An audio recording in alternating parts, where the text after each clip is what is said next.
Hello, Gemini, Gemini Rising, and Gemini Moon people. This is your weekly astrological and card horoscope for the week starting May 1st, 2017. And a quick reminder for you guys, remember if you want to get a session, you do need to go to my website, integrativemysticism.com, where you can schedule a session or order a downloadable video file. There is no other way, okay? And, of course, just a quick heads up for you guys, I'm kind of jittery because I've just got home from my trip, and I've got new cards. I've got new cards to show off, which I'm really excited for. So what is going on with your astrology this week? Let's start with astrology, we always do. Now, in the beginning of this week, or middle of this week, we do have Mercury turning direct in Aries, in your 11th house of friendships and social networking. And towards the end of the week, he'll be growing ever closer to his conjunction with Uranus in your 11th house of friendship and social networking as well. And, you know, this whole theme of Mercury retrograde, Mercury direct, and all this kind of stuff going through your 11th house is basically trying to hammer out your connection with a good, supportive social circle and really reconnecting you with having an active social life, an active, engaging social life.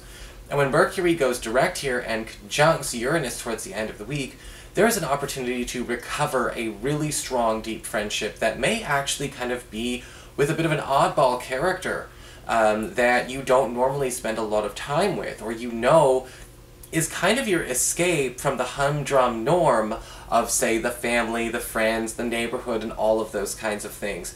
You know, we all have that friend who's kind of an oddball, who's kind of out there, but at the same time, they've got, you know, our connection with them. There's a different kind of depth. It's not better or worse, it's just a different type of depth. It's a different type of energy that really does kind of settle and complete us in ways that, you know, some other areas or other communities do not. And so if you have a chance to reconnect with this person, or you have a chance to reach out, I suggest you do. Because this would be somebody you're already familiar with, and this would be the perfect way to shake things up for you. Usually our 11th house talks about bucket lists, talks about hopes and dreams and desires, and it's the oddballs in our life who have the courage to go out and actually accomplish these things. And even if you don't feel like you can run out and do it today, it may be nice to get a little bit of that energy. When it comes to the other part of the middle of the week, we've got the Sun in Taurus in your past, your privacy, and your hidden zone, forming a gorgeous connection with Neptune in your 10th house of career.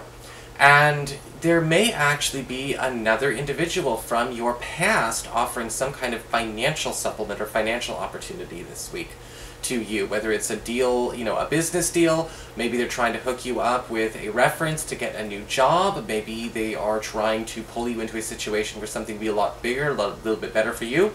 This could be a colleague at the office who actually has some kind of connection to your past, or somebody that you used to know, sort of a weird, very small degree of separation. But sometimes these things work in our favor because, you know, whenever you have these things start to link up and these worlds come closer, not collide, but come closer, we have a tendency to see promotional opportunities, growth opportunities, and security on the rise. You know, and so if you've been one of those Geminis who's been compartmentalizing your social circle just a bit too much, be flexible, because you never know if maybe you'll be winning some kind of popularity contest that gets you that promotion, that raise, that advertising, that big, expansive opportunity, simply by knowing the right people and being friends with them too. So what's going on with your cards this week? Well, for your spiritual advice, we do have the card of the Fairy Norn. And this card does talk a lot about cooperation. It talks about teamwork, allowing yourself to actually, again, roll into a situation where, you know, maybe there's a way for you to start actually, again, having a social life. And if you are very socially active, that's fantastic. But the Fairy Norn can talk about a need to be actively engaged and involved with one another. You know, learning when, yes, it's great to have friends to be our break, our release, our relief, our relaxation at the end of the day. But what about involving them in the everyday? You know, what about having that team or that support system go with us, not go home at the end of the night or the end of the weekend?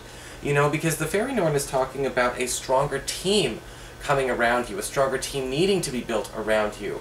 They always say it takes a village. It's harder to have that village in today's day and age, you know, but it's very important, I believe, and I think that you're able to have your own Gemini, so allow it to happen. For your Earth sector, when it comes to your work and finances, we've got the Knight of Swords upright. Somebody actually is going out of their way to champion your cause or protect you this week. Or you may be actually getting some kind of maybe reward or big thank you for doing the same for another. You being the air sign in this situation, the swords themselves, you know, could be another air sign, a Libra or an Aquarius, or maybe somebody with a Gemini, Libra, and Aquarius rising.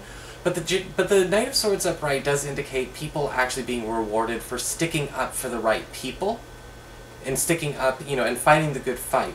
Now this could be a situation where, again, we could be clearing away some negativity or just helping somebody finish some, you know, some work that's been piling up over the day or over the week. But what's interesting about the Knight of Swords is that this person, you know, even if they may seem like the most unlikely, has something for you. And I think that whether they're sticking up for you, you're sticking up for them, there will be some kind of big development that comes through for you, because usually with the Knight of Swords, you know, they are kind of carrying that special trinket. When you think about the fairy tale, it's the special magical item, it's the special, you know, win-all scenario. And so, you know, sometimes you can tend to see these tests go on in life, you know, when you, or again, thinking back to the fairy tale, when you think about the tests, it's like, all right, so the fairy dresses up like the old ugly man or the old ugly woman, and, you know, they test people. It's like, oh, will you help me with this? And, you know, it's like, oh, no, that guy wouldn't do it, he was too busy, or that girl didn't do it because she wasn't paying attention, or, you know, and it's the person who shows their true virtue that actually gets rewarded for it. You're going to have that virtue test come up at work, and it will have a big payoff. For your communications with air, when it comes to your friends, your relatives, and the others in your life, we do have the Four of Pentacles reversed.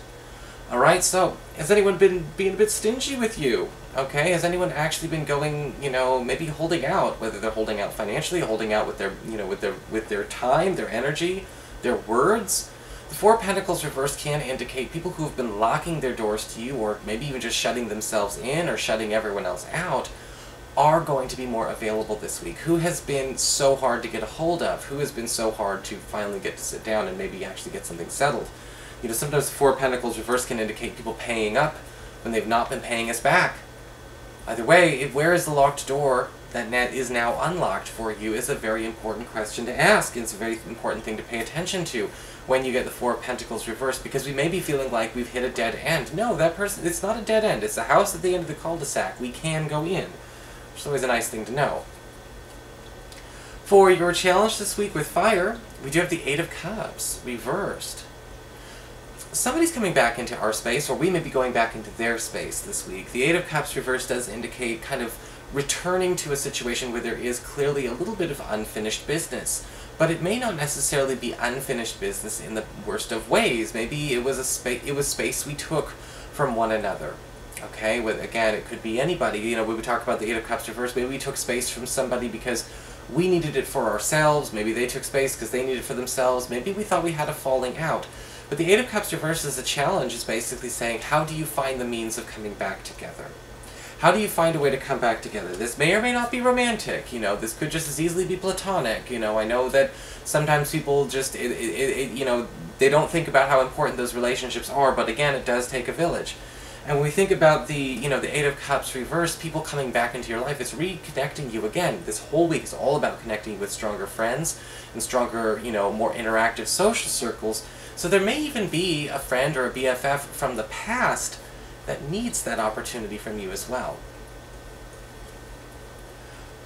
For your emotions with water and your romantic life, we do have the Chariot reversed. Okay, so single Geminis, let's talk to you first. The single Gemini people, I want you to be very, very careful this week, okay? Because either if you are seeing a couple people at the same time, which is fine, you know, if you're not in an agreed, monogamous, you know, committed relationship, that's fine, play the field, you should, it's actually healthier. Or, you know, maybe you are single and you're not looking, or maybe you are single but you haven't met anyone. There could be a lot of options this week. And the Chariot card reverse is basically saying be careful about a situation where we can't really kind of play both sides at the same time anymore. Okay? The Chariot card reverse can often indicate a situation where we might have made a wrong decision recently between two romantic options. And it's not too late, maybe this is the Eight of Cups reversed, for us to go pick the right one. You know, sometimes we pick the person who caters to who, we pick our right now person, we pick our flavor of the month person, and we give them long-term expectations, which is wrong.